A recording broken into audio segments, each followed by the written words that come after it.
So let's get started. On their way home from the mall, in the middle of the night, through an abandoned construction site, 5 teens, Jake, Tobias, Rachel, Cassie, and Marco, witness an alien spacecraft land, with the pilot being an Andalite.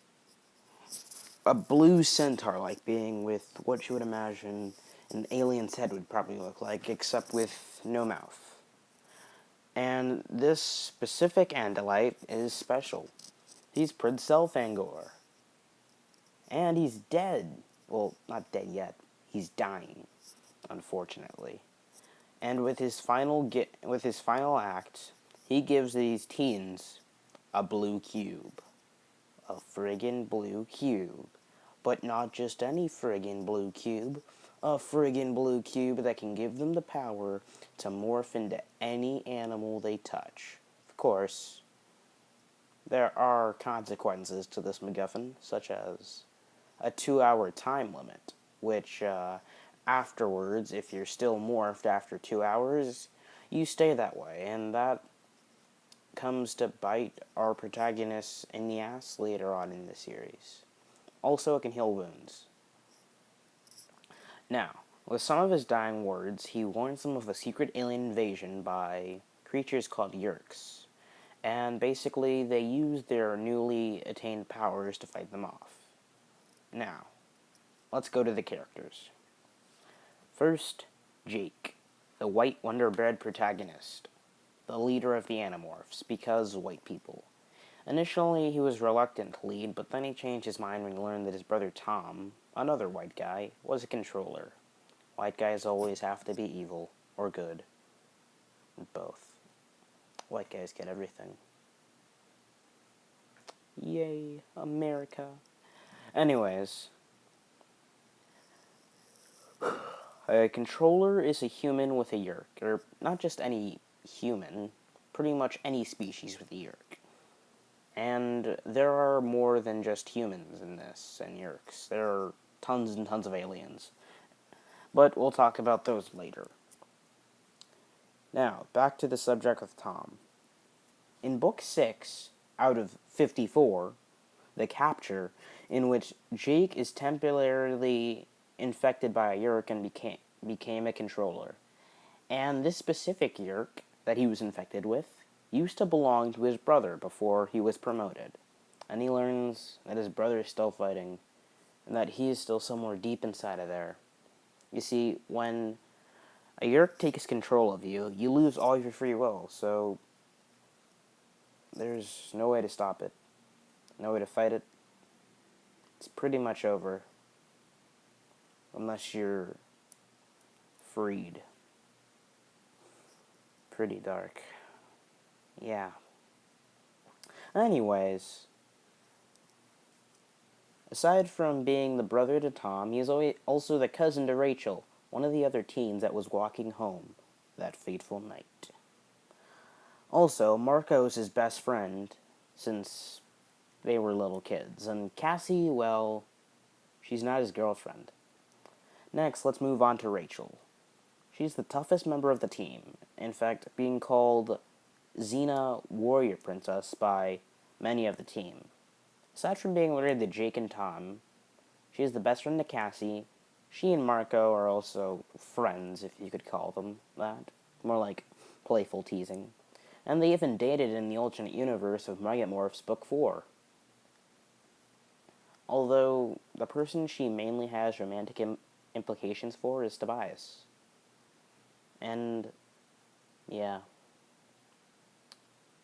A girl and a bird. Wonder what kind of implications you could think of with that. You people in your dirty, dirty minds. A girl and a bird. Well then, let's move on to Cassie. She's the blandest out of the 5. I mean, you people that actually like this show may think she's a little bit more interesting, but not me. I think she is so boring. I mean, she really doesn't do anything. Her mother owns the animal clinic where the group gets their animal morphs, and she's not Jake's girlfriend, and she and Rich are best friends, and yeah, that's pretty much it. All right then, let's move on to Marco, the second most tragic character, but also the most comical. Like Jake, he was also reluctant to join, but that soon changed when he learned that his mother, Eva. I like Wally.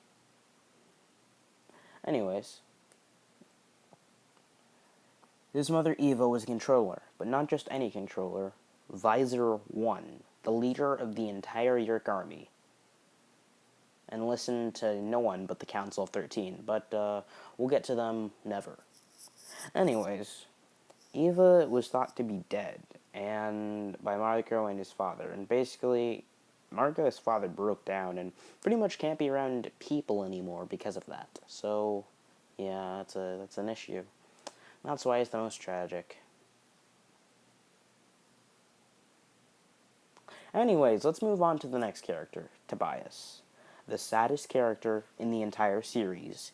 If you can't feel even the smallest bit of sympathy for him, you have no soul. Before Animorphs, he had no friends, and he was constantly bullied, until saved by Jake. His parents were thought to be dead, so his aunt and uncle were the ones who basically lived with him, and neglected him, and pretty much treated him like a slave, minus all the whipping, and the chains. Pretty much they neglected him. Yeah.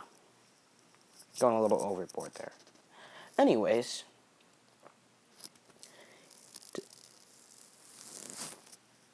Tobias, he's the bird boy. Because at the end of the first book, he isn't able to demorph before the 2-hour time limit, and he's stuck as a red-tailed hawk for basically the whole series. The only two real connections he had were with Rachel, who was sympathetic towards him and a possible love interest, and Axe, who he bonds over when he goes to live in the forest. No, just two guys, two males, bonding over in the forest for hours upon hours, days upon days. No homosexual implications, though. No homo. It's just bros, just bros. And we might as well move on to Axe. I'm not going to say his full name, because every time I do, I have to restart this entire recording, because I spend about 5 to 10 minutes trying to pronounce his name. It's really terrible. I mean, there are probably some people who pronounce it without even trying, but I'm not one of those people. I'm stupid. That's why I'm in school, so I can get smarter. But anyways, Axe. Axe is the younger brother of Prince Elfinger. He calls Jake a prince. He's an Andalite, that's pretty much it. And what I just realized is we should probably talk about the alien species before getting any farther. So, let's do that, shall we? Yes, let's. First of all, there's the Yeerks. They're pretty much mind control slugs. They slither into your brain. Well, not really a brain. They might slither into your brain. Yes, they slither into your brain. Good thing I checked that up on Wikipedia. Didn't want to have a little mistake here on pre-recorded YouTube. Pretty much mind control slugs that take away your free will and turn you into a controller. And although they do have limits, of course, it's hard for them to get anywhere. That's why they need their human host, and they have to recharge in a certain amount of days, or else they'll dry up and die. This is the solution that Jake uses to get rid of his Yeerk in the capture, which I talked about previously. And if you missed that, well, rewind. I mean, watching a YouTube video by guy who has 2 subscribers. I really don't think that's a problem. Anyways, now let's move on to the next species, Hork-Bajir. They basically look like dinosaurs that could tear you apart in a matter of seconds, though they're totally harmless. And then there's Taxon, or centipedes. Giant freaking centipedes. Yep. Yeah. Yep. Centipedes. Freaking centipedes. Some of them don't even need yerks. They are so compliant to aligning themselves with the yerks that they'll just do whatever. Most of them are freaking evil. I mean, there's a couple who aren't, but most of them are freaking evil. Alaran. Let's move on to Alaran, or Visor 3. Visor 3, or Alaran.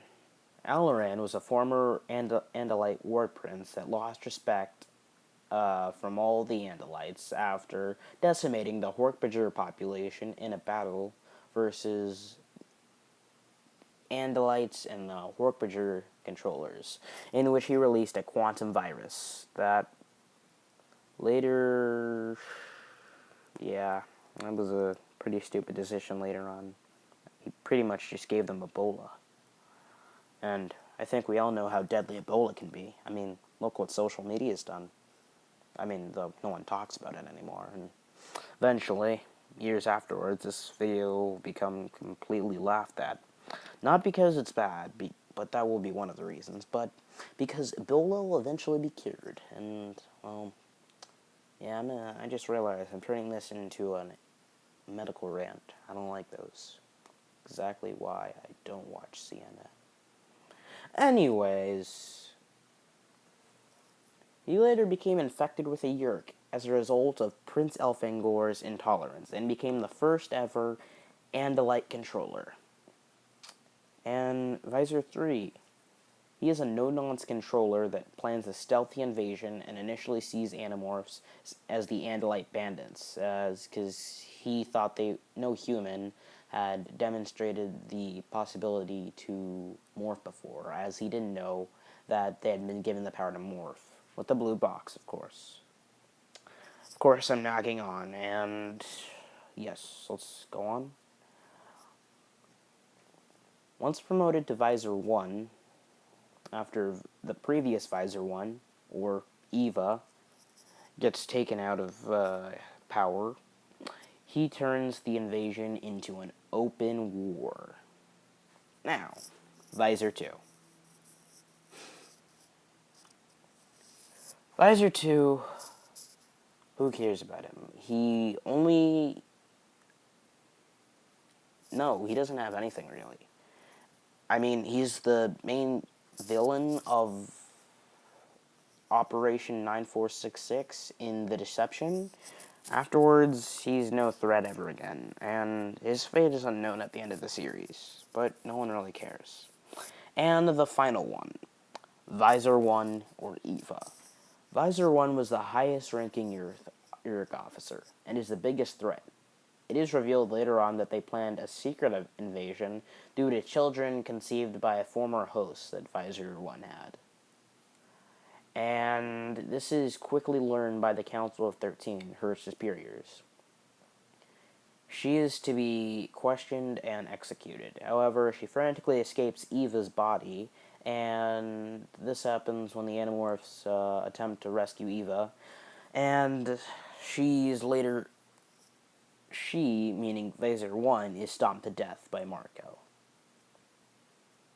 Speaking of all the Visors, or all the aliens in general, if you've ever wanted to know anything else about the Animorphs side stories, they're really interesting. You should go read them. There's Visor, which tells the story of Alaran Samitzer Koras, and the Hork-Bajir Chronicles.